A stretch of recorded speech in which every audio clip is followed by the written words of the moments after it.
دخوازم پر بعلم زمانی کردی بس تنايا مدخواست ای کرمانجی بیجی هبه بس انزو خیر برما کرمانجی نعلمینه خویایە و ناسنامەیە کوردی نەتەنێ لە سووریە ji hêla rejîma Esed ve dihat windakirin. Lê li Tirkiyê jî û di nav Kurdên Sûrî de ev pirsgirêk hêdî hêdî mezin dibe. ازاتنا مكتبي سوريا زماني عربي وتركي وانجليزي برمد علمينا بس ورشت شابي مخص انا زماني كردي بعلمم وبس انا علمي چمكي عربي هاي اما كاتنا مكتبي سوري مكتبة عربية وانجليزي وتركيا واكرمانجي جيتنا Ji dema ku krîza Sûrî dest pê kiriye û ta roja îro hejmarek mezin ji Kurdên Sûrî yên ji mal û warên xwe derketine li bajarên Tirkî belav bûne û şagirtên Kurd di nav her du zimanên Tirkî û Erebî de winda dibin.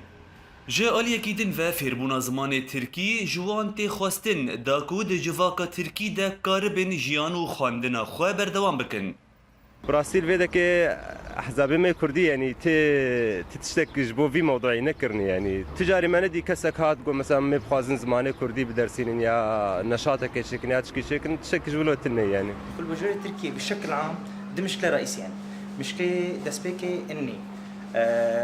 تشتي تنا علاقات تاخذ بزماني كرمونج مساعدة منظمات مقطع دار كوك تنا تشتي دي المجلس الوطني الكردي تفيدا كوك ناكر Lêl hêleke din jî hejmarek mezin ji zanyar û kesên pispor her wiha mamosteyên zimanê Kurdî koçî Ewropayê dibin û ev yek valabûnekê duwarê perwerdeyê de çê dike.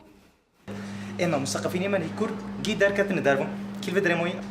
انساني محتاج انساني فقير انساني عامل واكيد خبراتنا ما استاذ ما ماستر ما دكتور ما جي خوراكنا شنو اوروبا انا عندي مدرسه وطبعا بندرس فيها عده لغات از خودیا دبستانک سوری ما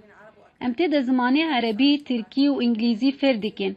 لیتی کسی جمره نگود کو ام زمانه کردی جی در باسی دبستانه بکن بالنسبه لكحكومه سوريه مؤقته تمشي لجام جنديو كوكتنا حتى قلت اني مكتب كيف تشتي بدن ملو بدن تمشي لجام كوكتنا ولكن بتشتو نمشكله حكومه مؤقته نمشكله عربي مشكله ما ككرد كمثقفين كرمونجو كما مستي كرمونجو تحركه هونو تنا المجلس الوطني نه انا کسی و نه پارتیین کردی تی پیشگاوی درباره فرکرنا زمانه کردی نه آبیتن انها زمانه يه كردي يجو حكومات تركي داخسي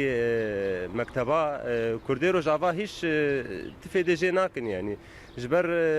بريقشي او مدارسي سوري دنيك ياد داجي حتى مدارسي تركيجي بر او تشجيع تني يعني Tiştekî tenê dibîne ku Encumena Niştimaniya Kurd li vekê derbarê parastina zimanê Kurdî li welatekî wek Tirkiye bike. Da ku pêşaroja nasnamaya Kurdî bi şêweyekî pozîtîv were naskirin.